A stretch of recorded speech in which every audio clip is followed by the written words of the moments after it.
In today's video, I'm going to be talking about fleece cage liners.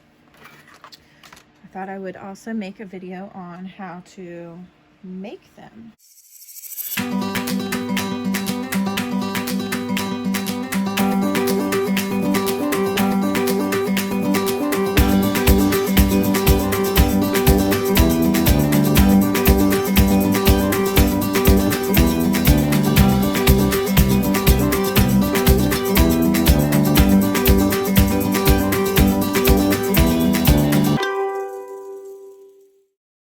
So this is one that I use in my cages. You can see that it is fleece on both sides.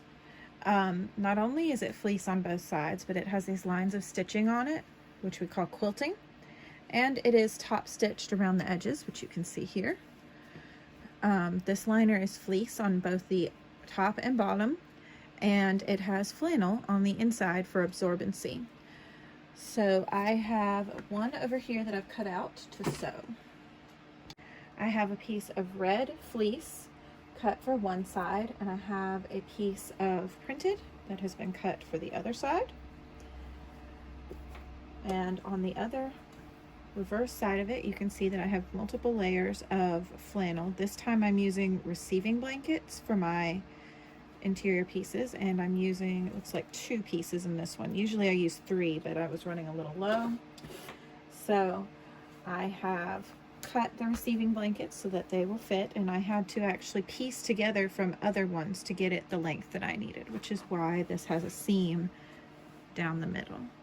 But that's okay because that will be on the inside. So what I'm going to do is I'm going to stitch this piece on with about that much space from the edge, all the way around, and then I'm going to quilt it back and forth. Once I'm done with that, I will show you the next step. When I'm sewing with my machine, I usually just use whatever thread I have on it when I'm doing stuff for the rats, because they don't really care that much if it matches. Now, if I were selling these, I would make sure that the thread matched or contrasted with this color. I currently have a walking foot on my machine, which is fine. It's not going to hurt anything. I'm going to attempt to remove the pins as I go, but we'll see if that happens or not. Sometimes I remember. I have this on the wrong stitch. I want a nice straight stitch, not a zigzag.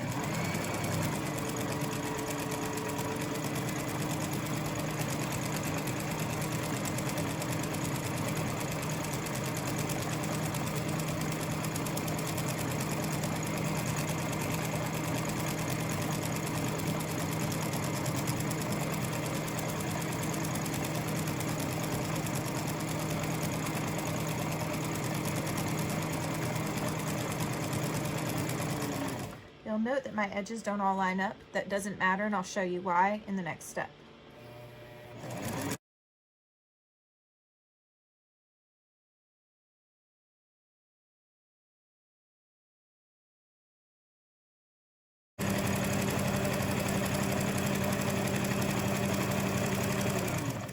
Now I'm back where I started, so now we're going to start quilting. I'm going to turn this way, and I'm going to stitch a certain amount down, then turn and go the other way.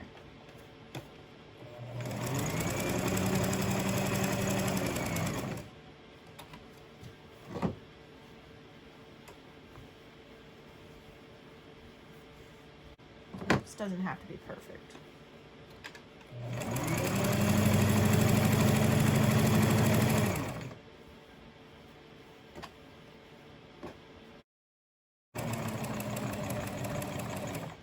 Okay, go down, lift the presser foot. We're going to do the same thing where we turn it,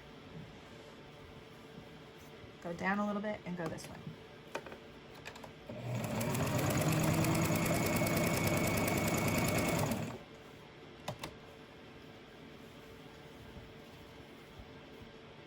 What I do recommend is to make these stripes of quilting small enough that your rats cannot chew and crawl through them. You know your rat size, so that's for you to determine.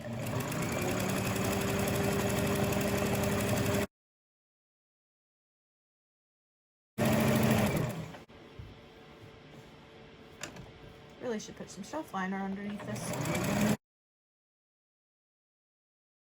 So this line's not going to be perfectly centered, but I think I'm going to make it the last one, because I've already gone over further than I had intended. Okay, so I'm going to call this good. We're going to secure our thread and move on. The next step is that we are going to trim all the way around this, just on the flannel, and we're going to trim it as close to the seam that we've made as possible.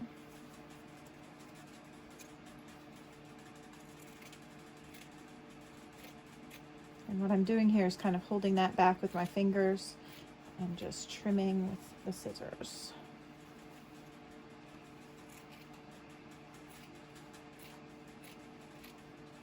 This helps to reduce bulk around the seams, which will be useful when you top stitch, because there won't be as much fabric for your sewing machine to sew through. The camera's in the way, so I'm kind of doing this even more awkwardly than I normally do. Normally I do it this way. Oh, that's better. There we go.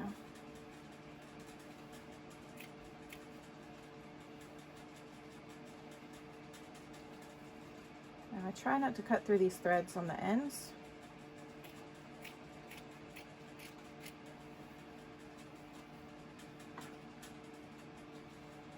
Because what I want to do also is try to pull them through. And if they won't pull through, I will use a needle and put it through, but I'll get to that in a minute. Let's finish this part. Now these threads are what I use to stitch the blankets together, so I'm not worried about them. If I didn't cut them off, I would still not be worried because they would be on the inside. Once again, we've got threads hanging off here. First I'm going to see if I can pull it into the inside, which I can. So now that's out of the way.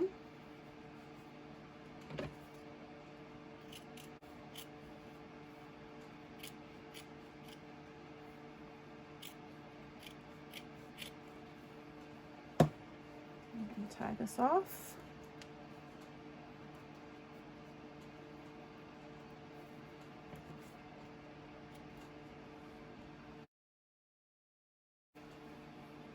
The next step is to lay this with the flannel side down. And take our piece, and we're going to determine which side we want on top. I want this one on the top. So we're going to lay the right sides together. These are the sides that are going to be on the outside when we're done with our project.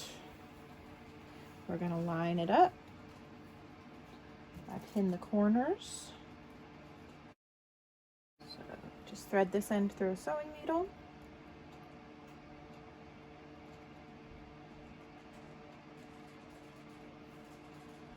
Poke it through.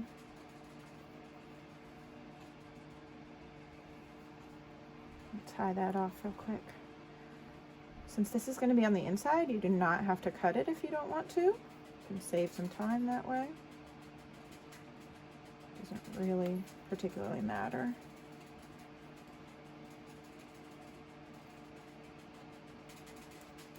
There we go. Okay.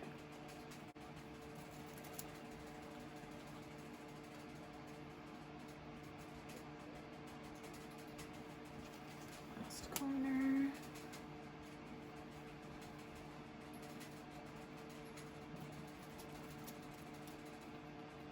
Alright, then I'm going to mark where I'm going to leave the space to turn it. So I'm going to stop my sewing here. I'm going to start it over here. And then I'm just going to put a couple of pins the rest of the way down.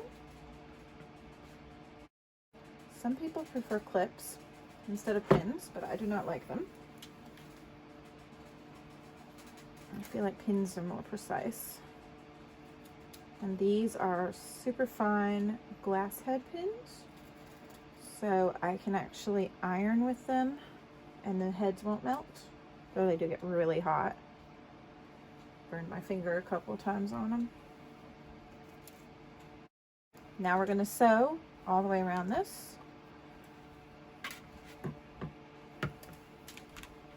Starting here, stopping there.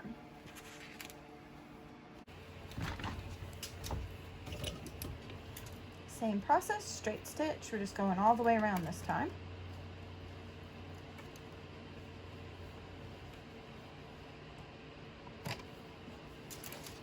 For this part, I am going to sew closer to the edge.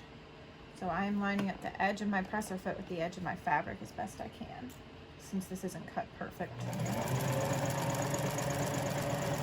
And I'm looking on the side as I go to make sure that my edges are lined up.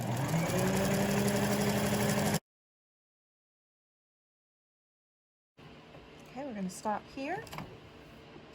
This pin.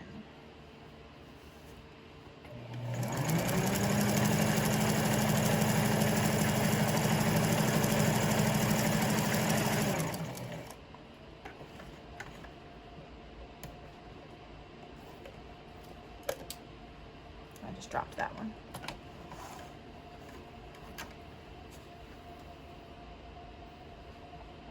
Well, it's not in my shoe, and that's the important thing. Find it in a minute. Okay, the next step. I need our scissors, which I left on the other desk. Now, before we turn this inside out, we're going to clip our corners, and we're going to make sure not to cut through the stitching we just did. Just cutting it flat.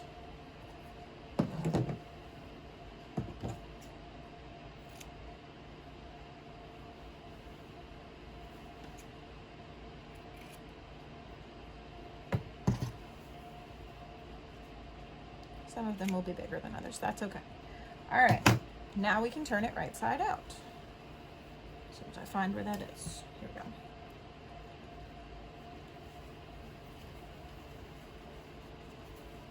That helps to get a nice point on your corners. Okay. I'll shake it a little bit. Now the next step is going to be to make sure that the threads where you tied it off fold to the inside, and then I pin that shut. Okay, so we have pinned that, and what I'm going to do next is just pin the layers nice and flat. I'm sort of smoothing them under my fingers, making sure that they're nice and smooth and not bunched up. Then I'm going to do another row of stitching around the outside.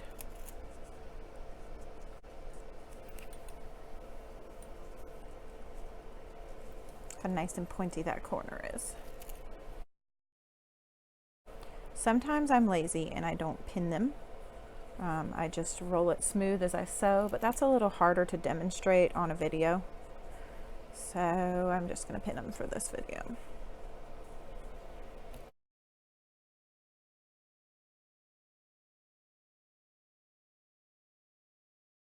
Okay. Now we're going to top stitch the whole thing. You want to make sure that you get this area where you left it open caught in the threads. This may mean that you have to stitch really close to the edge, and that's okay. Which is actually, I am going to make it so that it's not even all the way. Sorry, my seat's in the way. I'm going to make sure that it's caught really well because the needle's going like right here along this line.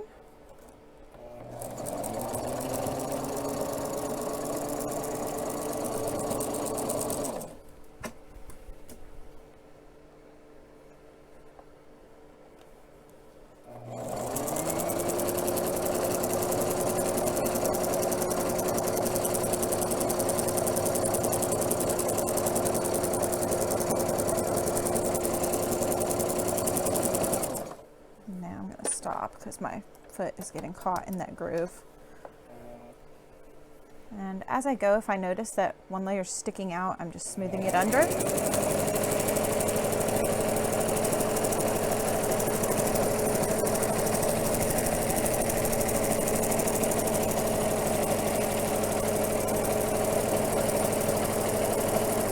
This is where trimming that bulk is very handy because you're already going through 1, 2, because you've got the top and the bottom layer folded under, 3, 4, bottom layer folded under, layers of fleece, if you have a ton of this flannel in that edge too, it's just a lot.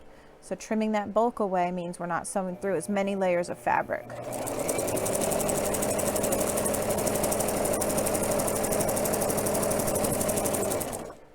My presser foot rattles, it's just how it is. So right now, if I just sewed this, this layer is going to peek out, which I don't really want because I'm kind of perfectionist about it. So I'm just tucking it under a little bit.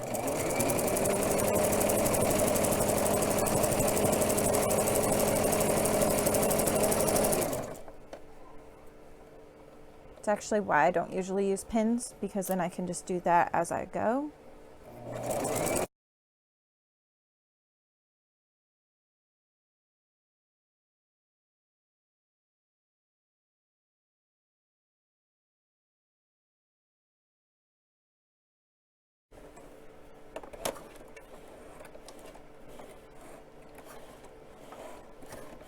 I don't know how, but I have way too many threads. Okay.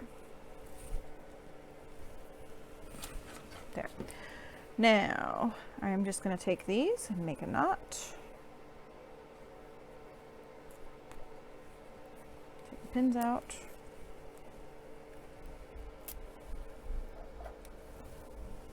I don't know what they are doing in the back of the house, but it's pretty loud. Trim this off. And there we go. It is completed. You've got quilting on one side. No exposed threads. Lovely solid side. I usually use the side with the quilting on the top because that's the side my rats tend to chew, but you can put that side down, whatever you want.